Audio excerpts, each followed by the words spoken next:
നമുക്ക് വേണ്ടി നമ്മൾ എന്തെങ്കിലുമൊക്കെ ചെയ്യാമെന്നുള്ളൊരു ശക്തമായ തീരുമാനം എടുത്ത് നമ്മൾ എന്തെങ്കിലുമൊക്കെ ചെയ്യാൻ തുടങ്ങുന്ന സമയത്ത് സറൗണ്ടിങ്സിൽ നിന്ന് ഫുൾ സപ്പോർട്ടൊന്നും ഉണ്ടാവുമെന്ന് ഒരിക്കലും പ്രതീക്ഷിക്കുകയോ വേണ്ട. മുന്നോട്ടും പിന്നോട്ടൊന്നും നോക്കാതെ നമുക്ക് ശരിയെന്ന് തോന്നുന്ന കാര്യം നന്നായിട്ട് നമ്മൾ ചെയ്യാൻ തുടങ്ങുകയാണെന്നുണ്ടെങ്കിൽ അതിൽ നമുക്ക് സക്സസ്സും ഉണ്ടാവും.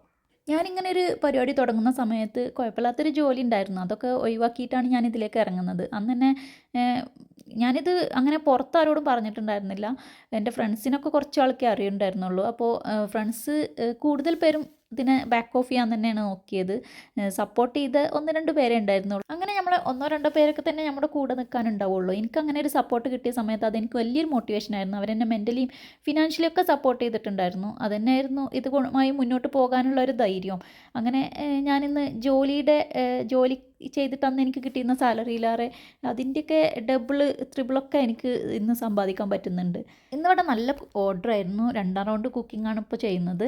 ഇത് എപ്പോഴെങ്കിലുമൊക്കെ സംഭവിക്കാറുള്ളൂ. ആദ്യം തന്നെ രാവിലെ തന്നെ ഉണ്ടാക്കിയാൽ അത് അത്യാവശ്യം നമ്മൾ ക്ലോസ് ചെയ്യുന്നവരെ ഉണ്ടാവാറുണ്ട് സാധനങ്ങളൊക്കെ.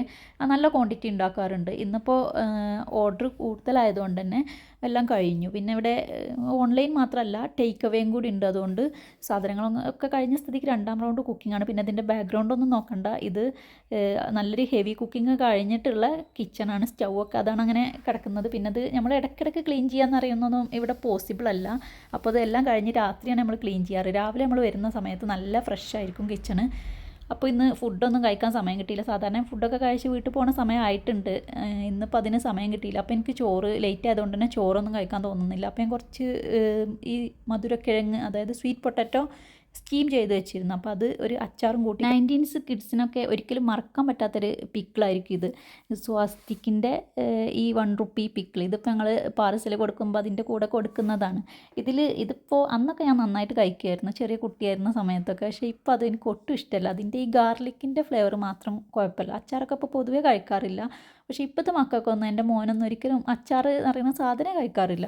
അന്ന് അച്ചാർ കഴിക്കാത്തവരുണ്ടായിരുന്നില്ല, ഇന്ന് അച്ചാർ കഴിക്കുന്നവരും ഇല്ല എന്നുള്ള അവസ്ഥയാണ്.